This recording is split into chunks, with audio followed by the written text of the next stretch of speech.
So we're back to the floor. Let's take stock of the spine again. So become aware of your sacrum on the floor. Climb up along your lumbar spine. And the lumbar spine lifts and then it descends down towards the floor, near your head, on the head side, shoulder blade area. Do it again, from the base of your back, up along the spine. Don't rush it, you know, it might feel like annoying, you know, you want to get going. But it's actually good to just feel, where is my body in space? Where am I lying? How is my body organizing? My muscles and my brain organizing my skeleton. Once more, from the sacrum, travel up along your spine. It lifts off the floor. It comes back down to the floor somewhere. Can you take a sort of a marker where you feel the weight of your body hitting the floor again? What rib you're at, you know? Okay, cool, right. Let's go. I'm going to start with the left. Okay, so whichever side is higher, you're going to start with that side, okay? So for me it's the right side, for you it could be the left side. So whichever side feels higher, whichever side of your spine is higher off the ground than the other. If you're not sure, it doesn't matter, just go with the right side, follow me. Otherwise do the left, okay? So another way you can think about it is, just if you close your eyes, which buttock are you lying on? Which buttock are you lying on? So I'm lying on my left buttock, slightly more than my right. So I'm going to start with my right side. If you're lying on your right buttock more, start with the left side. Okay, it doesn't really matter because we're going to do both sides, but it's just more impactful. Okay, so you're going to squeeze your buttock. So I'm squeezing my right buttock. When I squeeze just my right buttock, I tip onto the left side, release. Squeeze, you're just engaging the glute, release. Squeeze, release, squeeze, release, squeeze, release, squeeze, release, squeeze, release. Good, keep going. Squeeze, release, squeeze, release, squeeze, release, squeeze, release, squeeze, release. Okay. And all that does is it just teaches my glute to engage, basically. And some people I teach, they can't actually engage their glute. Do not be surprised if you cannot engage that glute. Okay? Don't be surprised. You can have a thing called gluteal amnesia, very common. I think they're called just like two things muscles. Some muscles, what they'll do is when they're not happy, they'll switch off completely. And some muscles, when they're not happy, they switch on and won't let go. Okay? Phasic muscles and something else. I must ask Petra actually what they are called. Okay, good. So I'm squeezing my butt. Okay, just squeezing my butt, and that makes me tip to the left side. I'm not forcing the tip. You can see it. Yeah. Okay, cool. I'll take the same side. So I'm going to do 3 exercises on the same side. I'll take, for me, it's my right leg. I'll bring it up and out to the side of the mat. Okay. Up and out to the side of the mat. So it's not in the middle of the mat, it's now over to the side of the mat. I'm going to take my opposite arm up and out of the way, just so I don't roll on it. Okay. And then what I'm going to do is I'm going to push that right foot, you can do your left of course, I'm going to push that foot down into the floor and I'm going to tip over onto the opposite side, and I want to feel the glute and see, is my glute engaging? Yes, it is. Great. Okay, and don't be surprised if it's not. It can take a bit of time for the glute to engage. I was teaching this to my daughter. She was dropping her knee to the floor. Don't drop your raised knee to the floor. You're trying to sort of open from the top of the hip to the knee. Push your foot into the floor, it'll do it for you. Come back to the center. Good. Push and roll. And release. The other thing she felt was her back was sore. So if you drop your knee, you'll go into your back. So we're really trying to engage the glute, feel that the buttock muscle is engaged. Yeah? And all this does is it just teaches the buttock muscle how to have meaningful tension, and then when you release, it lets go, meaning letting go, relaxing, releasing and letting go. Push and roll, push and roll, push and roll. Good. Push and roll, just not collapsing that right knee to the floor. Just keep it up a little bit, tailbone is long. You're pushing the floor away from you with that foot that's, you're propelling with. Okay, so push and roll, release, push and roll, release, push and roll. Your head will roll. And you can get the eyes involved, so you can start like, so what's happening here is our whole body is basically rotating around the hip joint, which is really cool, I think. So you're rolling your whole body around that left hip joint. So the left leg doesn't move at all, and we just roll right around the hip joint. And that just releases a huge amount of tension in the fascia of the body. Try not to lift your head. Try and keep your head on the floor. If your neck is getting sore, it means you need to just lift it up with a pillow or something. Okay, push and roll.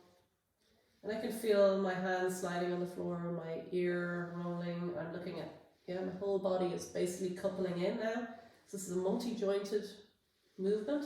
Sort of every bit of my body is getting involved now. Yeah, there's no part of my body that isn't actually moving. And that's how our body works. It's a multi-jointed movement. Okay. Good. Enjoy it. It's not hard. So just tension releases. Okay, I'll slide my leg to the floor. I'll bring my arm down. Oh, that feels so good. Okay. Close your eyes. Just let the body again just settle a little bit.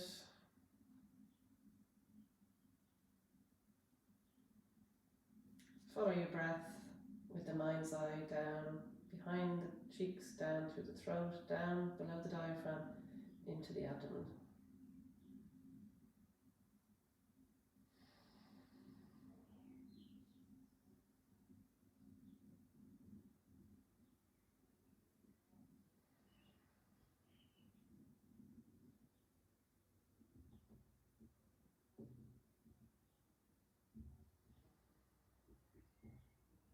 Okay, could have drifted off there, no problem. Okay, I'll take my right leg, the same leg again, and I'm going to bring it out to the side again, and this time I'm going to hold the ankle with my foot, okay? So I'm up on my tippy toe, okay? If you have really short arms and a very long trunk, you won't be able to reach your ankle. Doesn't mean you're a bad person. So just take a belt. Have I got a belt? You get the idea. Take a belt, a tea towel, you know, and be as close to the ankle as you can be, okay? Most people can hold their ankle, but there'll always be one or two people who can't hold their ankle. So have a belt ready to hold your ankle. Take the opposite arm up and out, okay? And again, what I'm going to do is push the foot down into the floor and roll right over, okay? And I'm not going to collapse that raised knee down to the floor. I'm just going to keep it sort of lifted up a little bit. And I'm just going to push the floor away from me, yeah? With my foot. And release. Good, push and roll. Okay, you don't have to go to the end range of your movement, not at the start. And I feel my groin opening. I feel the top of my thigh stretching. Okay, so they're all can be very tight areas depending on how your pelvis is tilted. So push and roll. And it just moves the stretch up to the top of the thigh now because I've basically created a sort of a constraint here with my arm. Okay, push and roll. Good. And I just engage my buttock, and that opens the front body. So I love that concept of opening the front of the body by engaging the back of the body. And I always think of like an old-fashioned mincing machine. So I'm like pushing from the back. And the gluteal crease is engaged, the buttock is engaged. Yeah, and trying to think of engaging the buttock more from the top of the buttock towards the bottom buttock. Okay, so I'm not swallowing my pants. So what I suppose I'm doing is I'm firming the buttock rather than totally clenching the buttock. I keep the tailbone long.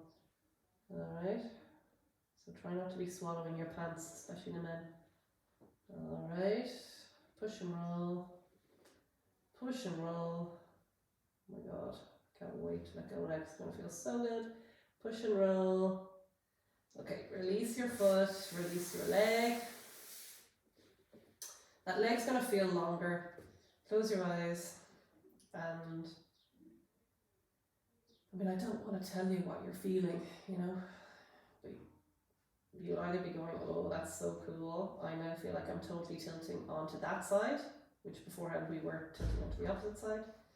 So now I feel like if I was lying on a surfboard in the sea, I would be falling into the right side of the sea.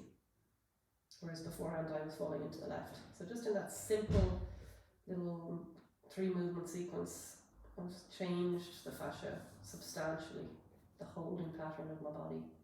I've released a lot of tension that I didn't even know I had, and I had no conscious way of releasing.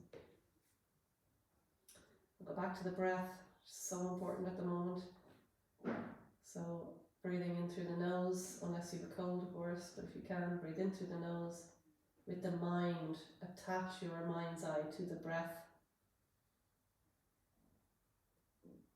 Find the breath below the diaphragm.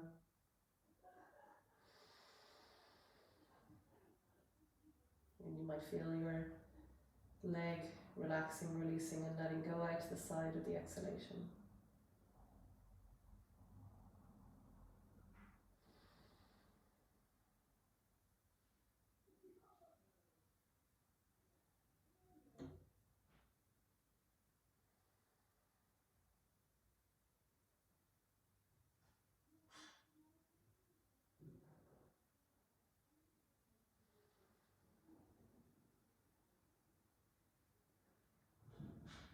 Okay, I'm going to move to the second side.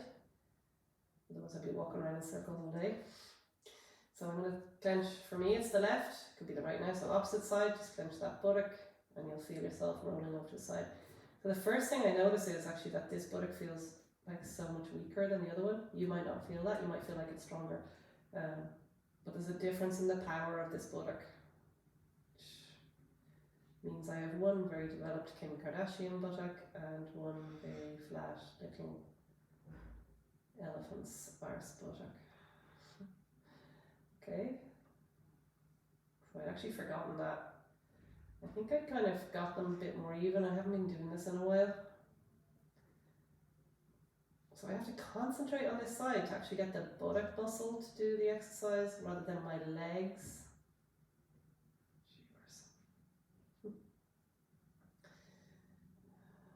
Okay, it's very subjective, you know, I mean, what's happening in my body will not necessarily be happening in your body. I'm trying to grip the buttock and roll onto the other side, which I feel is totally it's just not half as satisfying on this side as it was on the other side.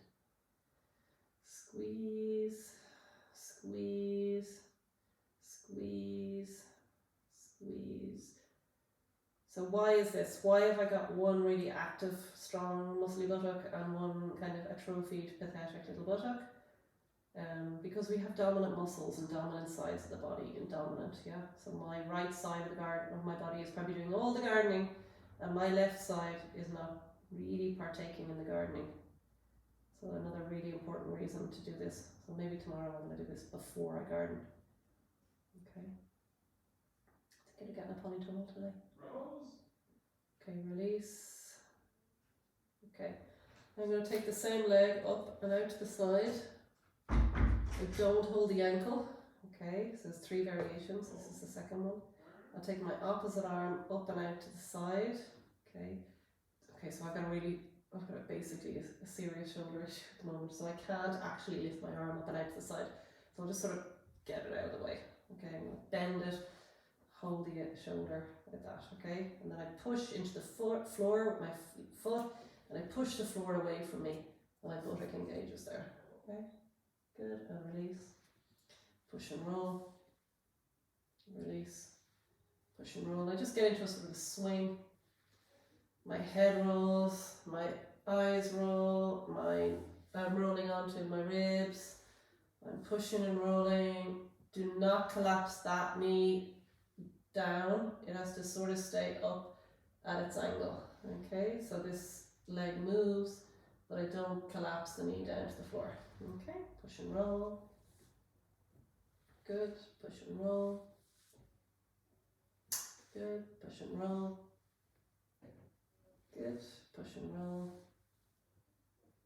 Release. Okay, and again, just checking that the glute is actually engaging. Okay, and so you can feel where the glute engages. So you got your sacrum, and then to the side, you'll feel your glute engaging. So that's sort of the origin of this muscle. I mean, there's loads of muscles in here, but the one I'm trying to get to. Okay, release.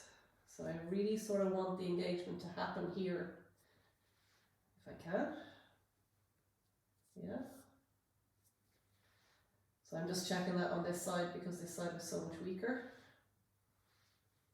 Okay, and I don't mind if it's weaker because I'll retrain it. So what I'd probably do is, I'd probably do this twice on this side and once maybe on the other side. Not today, but you know, you get the idea. Because the buttocks are one of the major stabilizers of the pelvis. And if I've got my right buttock really holding my pelvis really strongly stable, and I've got my left buttock weak and doing nothing, then my pelvis is obviously going to be tilted, yeah, down on the left side and up on the right side. So this is where we get all these little pelvic instabilities and what do you call it, sacroiliac, that's the joint here, dysfunction. Okay, and I can feel even when I'm doing this side, it's actually like, it's sort of tiring on this side, whereas the other side I could have gone forever. Alrighties. Cool, and then back to the center and release. Okay, oh, that feels good. Yeah, I feel way more centered now on my sacrum. Yeah. Close the eyes and breathe.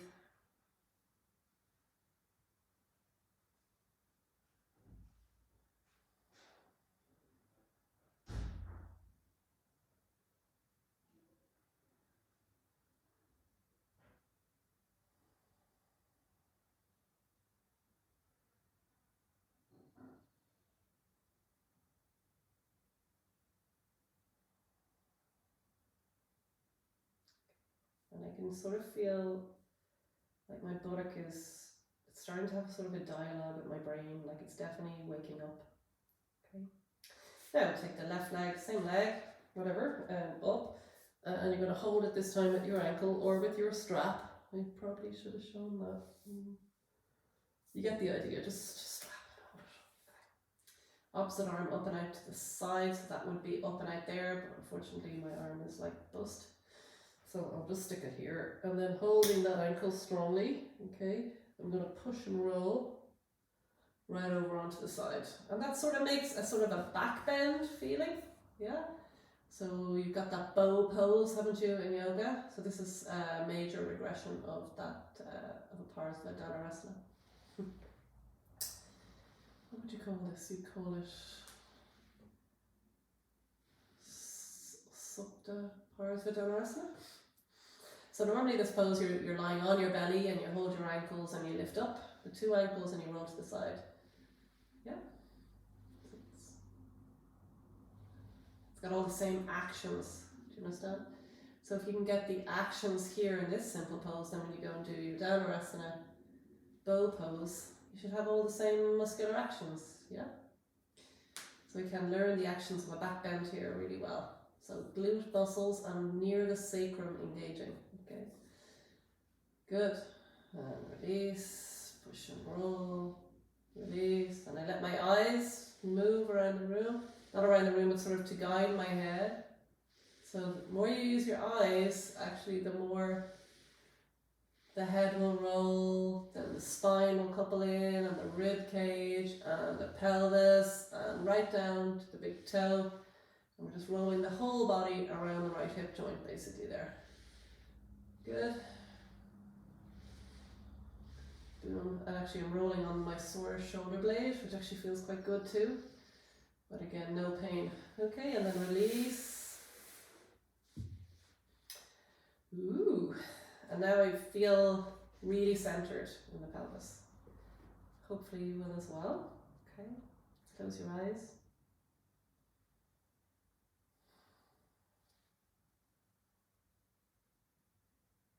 Settle down.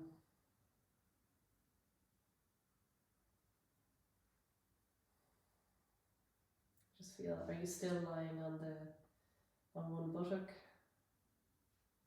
Are you centered now on the sacrum?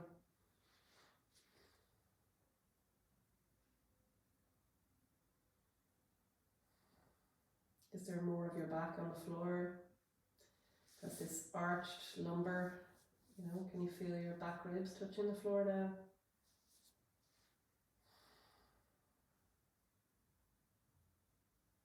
Really important to have some symmetry in the back before you start doing Pilates or yoga proper.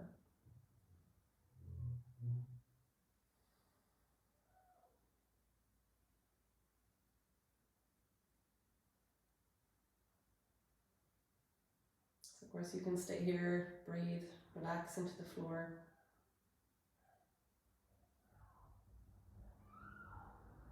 Enjoy that feeling of relaxation.